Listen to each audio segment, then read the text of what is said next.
সাথে কথা বললাম এমার্জেন্সি ওয়ার্ডের, তারা বললেন যে তার আঘাতটা গুরুতর, তার নাকে এবং চোখের এখানে আঘাত হয়েছে, ইন্টারনাল ব্লিডিং হচ্ছে এবং উনি সেমি কনসাস অবস্থায় আছেন।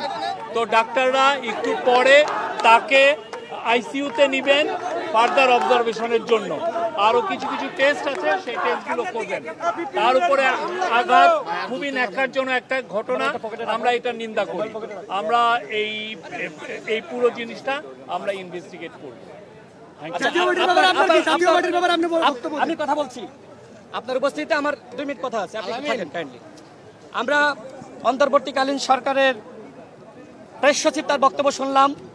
মূলত আজকে আমাদের একটি বিক্ষোভ মিছিল ছিল, আওয়ামী লীগকে নিষিদ্ধ করা হয়েছে, ঠিক একইভাবে জাতীয় পার্টি সহ 14 দলের দোসর তাদেরকেও নিষিদ্ধের দাবি আমরা দীর্ঘ সময় জানিয়ে আসছি। আমরা নির্বাচন কমিশনে আনুষ্ঠানিকভাবে আমরা অভিযোগপত্র দিয়েছি, আমরা প্রধান উপদেষ্টা বরাবর অভিযোগপত্র দিয়েছি। আমাদের কাছে তথ্য আছে চাপার কাদের উপর ভর করে আপা ফিরে আসার একটি চেষ্টা করছে।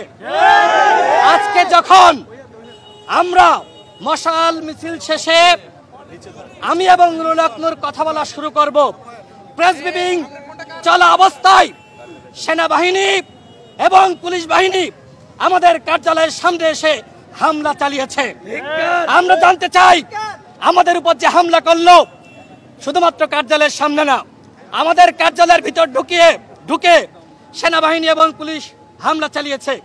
এই হামলায় ডক্টর মোহাম্মদ ইউনূসের বা তার স্বরাষ্ট্র উপদেষ্টার বা এই অন্তর্বর্তীকালীন সরকারের কোন উপদেষ্টার ইন্ধন ছিল কিনা সেটা আমরা প্রেস সচিবের কাছ থেকে জানতে চাই।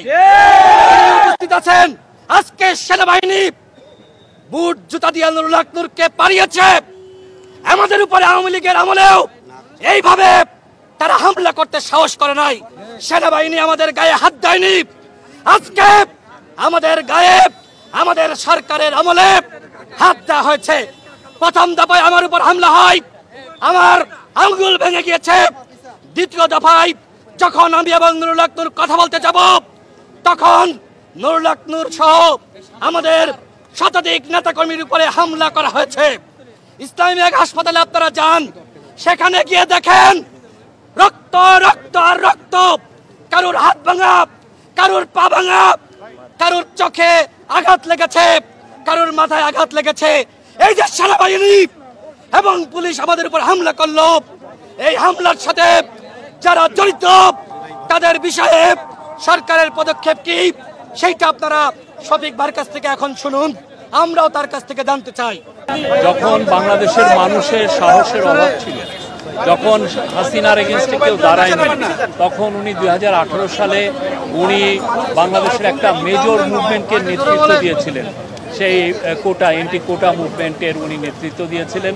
তার সাহস এবং আপনারা দেখেছেন 2024 সালের জুলাই মাসে আপনি দেখেন যখন আন্দোলনে তার পুরো গণ অধিকার পরিষদ সবাই ছিলেন এবং নূরকে 19 জুলাইকে ওরা 20 জুলাই রাতে পড়েছে, ওটা 19 জুলাই দিবাগত রাতে ওনাকে অ্যারেস্ট করা হয় এবং ওনাকে ওখানে নির্মমভাবে টর্চার করা হয়।